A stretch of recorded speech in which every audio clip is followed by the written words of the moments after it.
Assalamualaikum warahmatullahi wabarakatuh. Halo semuanya, perkenalkan nama saya Muhammad Azam Dafirullah. Di video kali ini, saya akan mempresentasikan hasil dari kelompok kami, di mana penjelasan yang akan dibahas dalam video ini salah satunya yaitu framework paling populer dalam dunia bisnis dan strategi, yaitu Porter 5 Force.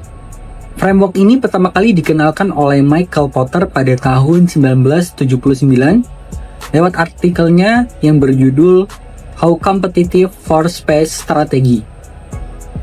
Kala itu Porter melihat bahwa banyak perusahaan memahami kompetitif secara terlalu sempit dan pesimistis. Jadi dia memberikan pendekatan baru untuk melihat kompetitif secara lebih luas dan realistis. Kemudian tujuan utama memakai Porter 5 Force adalah untuk menentukan seberapa intens kompetitif dalam sebuah industri, dan dari situ kita bisa membangun strategi bisnis dalam jangka panjang. Framework ini masuk ke external analysis terutama pada bagian tax environment, yaitu faktor eksternal yang punya hubungan langsung dengan perusahaan. Nah, ada 5 kekuatan yang dianalisis dalam Porter 5 Force. Yang pertama ada persaingan antar pemain. Yang kedua ada ancaman baru pemain. Yang ketiga ada ancaman produk substitusi. Yang keempat ada kekuatan tawar supplier. Dan yang terakhir ada kekuatan tawar pembeli. Nah, untuk contoh-contohnya, nanti kita akan memakai industri ride hailing yang ada di Indonesia. Kemudian untuk selanjutnya akan dilanjutkan oleh rekan saya. Kepada rekan saya dipersilahkan. Oke, mari selanjutnya kita masuk ke kekuatan yang pertama, yang mana pesaing antar pemain di industri ride hailing. Di Indonesia, pemain besar cuma ada 2, artinya jumlah pesaing sedikit, tapi di sisi lain diferensiasi pun produk antara pemain juga nggak terlalu jauh. Semuanya ngasih layanan yang mirip, exit barrier-nya juga rendah karena perusahaan nggak pegang banyak aset fisik. Jadi kalau mau pivot atau keluar mereka cukup mudah. Yang mana dapat disimpulkan itu intensitas pesaing ada di medium ke rendah. Next, yang selanjutnya, yang kedua yaitu ancaman pemain baru.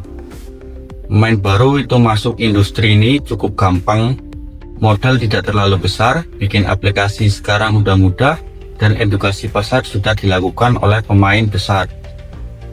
Yang mana barrier-nya to entry rendah, terutama di kota-kota yang belum digarap penuh. Artinya pemain baru masih bisa muncul dan berpotensi merebut sebagian market. Kemudian kekuatan yang ketiga yaitu ancaman produk substitusi,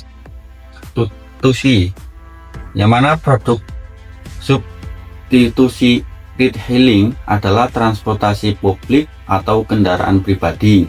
Ancaman ini bisa naik kalau transportasi umum makin nyaman atau harga bensin makin turun. Tetapi untuk kondisi Indonesia saat ini, transportasi publik belum terlalu masif, jadi ancaman subsidi masih terlalu rendah. Baik, sekarang kita akan masuk ke pembahasan yang keempat, yaitu bargaining power supplier atau bisa disebut sebagai driver.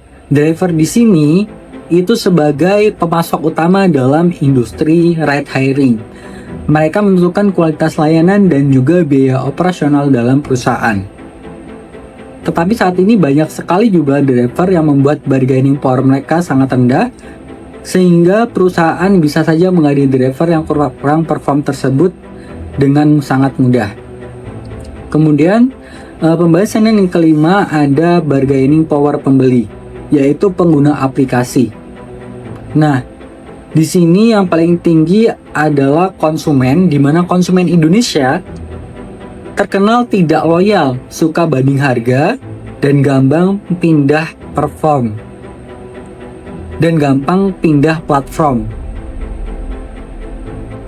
di mana para konsumen dia mematok ingin harga yang murah tetapi kualitasnya juga yang tinggi.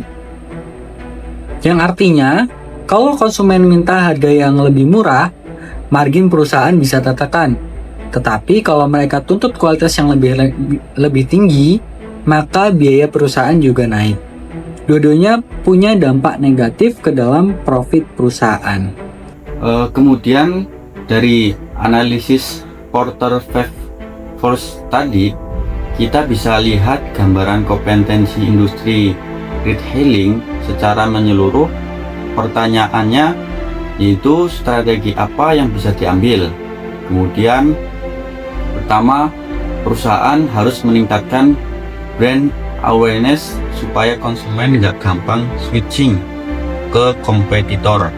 Kedua, tingkatkan kualitas layanan sembari menjaga harga tetap kompetitif. Ini penting supaya pemain baru kesulitan masuk karena standar makin tinggi dan perlu pintar. Dan juga margin makin ketat. Ketiga, perusahaan perlu pintar menjaga hubungan dengan drive dan memastikan mereka tidak membentuk serikat yang bisa menaikkan bargaining power karena itu bakal signifikan meningkatkan biaya perusahaan. Nah, itu dia penjelasan singkat tapi menyeluruh tentang Porter's 5 Forces dan aplikasinya di industri retailing. Sekian presentasi dari kami, kurang lebihnya mohon maaf. Saya akhiri, wassalamualaikum warahmatullahi wabarakatuh.